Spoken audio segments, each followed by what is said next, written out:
Chapter 3. 138. Rest of the Mongrels. Castor remained silent for a while, then calmly looked up at the furiously pulsating radiance of the Crimson Terror's light.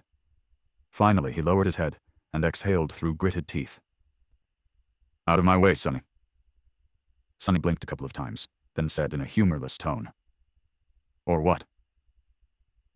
The Legacy grimaced and stared at him darkly, his face full of resentment.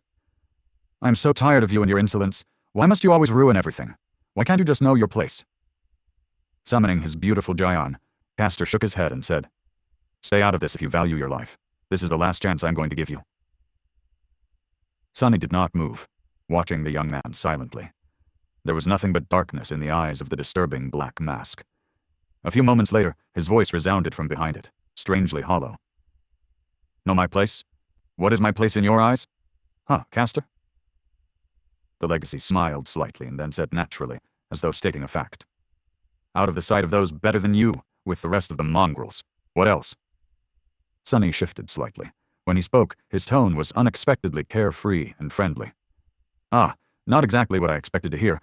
Well, never mind. Before we do this, though, can I ask you one question?" Castor snarled. "Sure, go ahead." This was something that had been pressing on Sonny's mind for a long time. "Why do you even want to kill Nephis? What is so important that you are even willing to risk your life?" The Legacy looked at him with no humor in his eyes. After a few moments, he said in a strange tone, "This is not something that you, scum, will ever understand. Survival is all you creatures care about. Duty, loyalty, honor. Those are the words the likes of you know nothing about. So I will put it in a way that will be easy even for you to comprehend." He pierced him with an intense gaze and said, each word falling like an avalanche, "The immortal flame must be destroyed."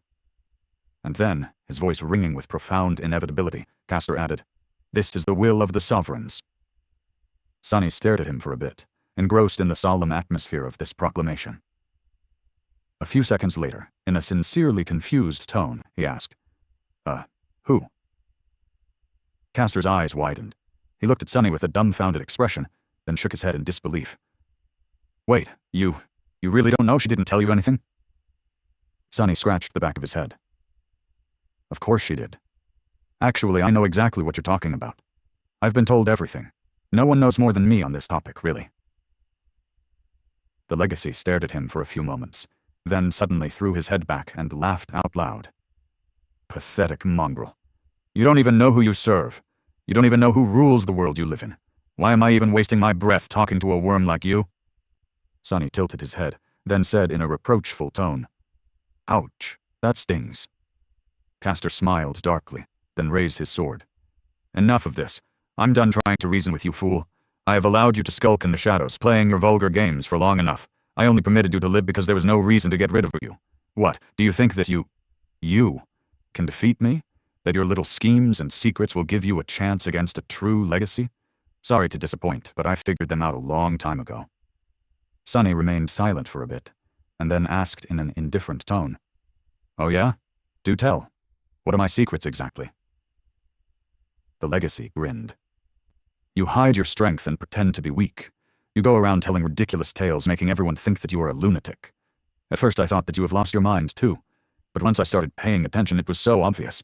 The constant misdirections, the obnoxious bragging that no sane person would ever believe, the crazy act. This is you, Flaw, isn't it?" As Sonny tensed, Castor smiled triumphantly and said, "You are compelled to lie against your will. Did you really think that no one would see the pattern? You even bribed that idle friend of yours to try and mislead everyone. A pathetic attempt.